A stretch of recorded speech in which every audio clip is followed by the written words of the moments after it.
பொதுவாக வந்து பாருங்கள், உங்களோட ராசியாதிபனே சனி பகவான் தான். ராசியாதிபனே சனி பகவான் அப்படின்றதுனால உங்களுக்கு கடவுளே ஈசன் தான். புரியுதுங்களா? அப்போ பொதுவாக மகர ராசி அன்பர்கள் கடந்த 7 வருஷம் பட்ட கஷ்டம் அப்படின்றது சொல்லி மாளாது. அசிங்கப்பட்டீங்க, அவமானப்பட்டீங்க, வேலையிலேருந்து துரத்தப்பட்டீங்க, வேலை செய்கிற இடத்துல வீண் பழி சொல்லுக்கு ஆளானீங்க. உங்களை ஒரு பெரிய வில்லியாகவே போர்ட்ரேட் பண்ண ஆரம்பித்தாங்க. எல்லா விதத்துலேயும் அசிங்கம், அவமானம். நம்ம நம்பி கடன் கொடுத்தவங்க திருப்பி கொடுக்கல, நம்பினவங்க முதுகில் குத்துனாங்க.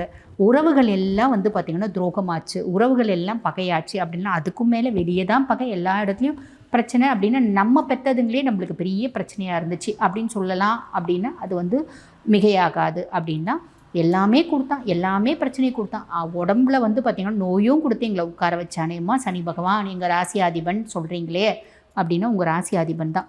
பொதுவாக ஈஸ்வர பதவி பெற்ற ஒரே கிரகம் சனீஸ்வரன் தான்.